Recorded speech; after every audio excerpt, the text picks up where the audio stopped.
Assalamualaikum warahmatullahi wabarakatuh. Hai semuanya, saya Halimatus Sa'diyah, mahasiswi setia Amuntai.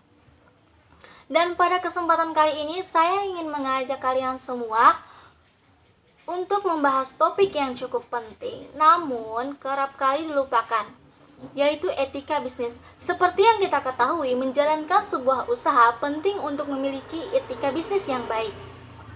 Karena etika bisnis mendasari seluruh kegiatan perusahaan, baik yang berkaitan dengan individu, perusahaan, dan juga masyarakatnya.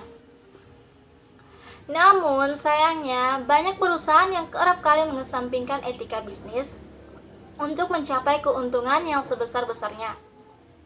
Maka dari itu, saya ingin memberi salah satu contoh kasus pelanggaran etika bisnis dalam bidang produksi yang dilakukan oleh PT Sribuga Food Group, yaitu perusahaan pemilik Pizza Hut PHD Marugame Odon.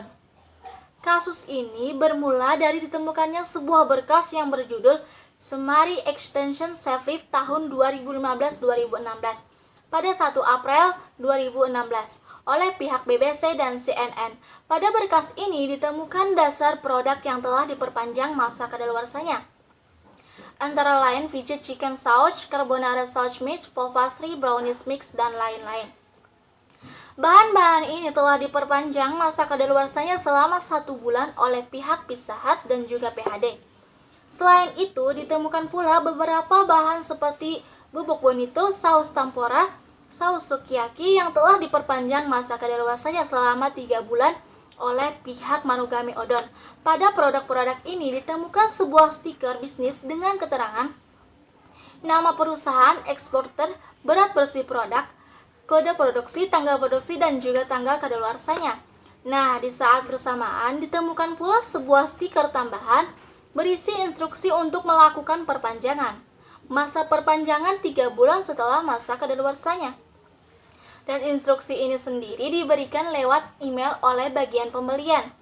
Dalam menanggapi tuduhan ini, PT Sribuga Food Group mengeluarkan bantahan melalui Direktur Marketing Pizza Hut Asia di Singapura dan juga Kepala Bagian Jaminan Mutu Marugame Odon. Keduanya menyatakan bahwa mereka kerap melakukan inspeksi secara rutin, maka dari itu tidak mungkin ada penggunaan bahan-bahan yang sudah lewat masa kadaluarsanya. Sayangnya, kenyataan berkata lain. Hal ini terbukti dengan ditemukannya sebuah dokumen oleh tim BBC di mana terdapat kumpulan email yang mengirimkan instruksi untuk melakukan perpanjangan kadaluarsa, dan salah satunya Pizza Hut di Singapura. Dalam kasus ini terlihat jelas bahwa PT Sribuga Food Group telah melanggar etika dalam berbisnis. Mereka melanggar beberapa prinsip dalam bisnis, seperti prinsip kejujuran, yaitu mereka bersikap tidak jujur kepada konsumennya terhadap kualitas makanan mereka sendiri. Mereka juga tidak melakukan praktek usaha yang transparan. Selain itu, mereka juga melanggar prinsip saling menguntungkan, di mana untuk mencapai kepentingannya sendiri demi mencapai keuntungan yang sebesar-besarnya, mereka rela melakukan tindakan yang merugikan konsumen serta pihak-pihak lainnya.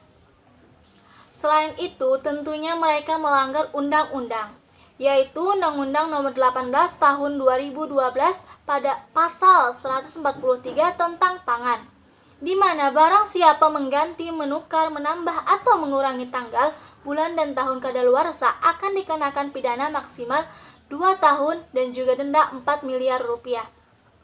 Mereka juga melanggar Undang-Undang Nomor 8 Tahun 1999 tentang jaminan konsumen, di mana untuk menjamin keselamatan konsumen, produsen harus mengeluarkan makanan yang berkualitas.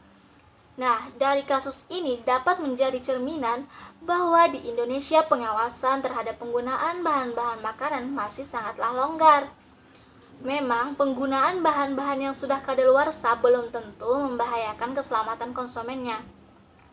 Namun, tetap saja sudah mengurangi cita rasa dan juga kadar gizi yang ada pada bahan-bahan tersebut, maka dari itu, tindakan ini tidak benar untuk dilakukan.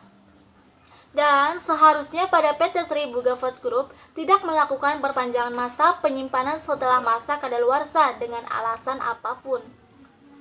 Mereka juga tidak seharusnya mengeluarkan bantahan, tetapi mereka seharusnya dengan lapang dada menerima kesalahan mereka dan meminta maaf yang sebesar-besarnya, serta memberikan ganti rugi terhadap pihak-pihak yang dirugikan.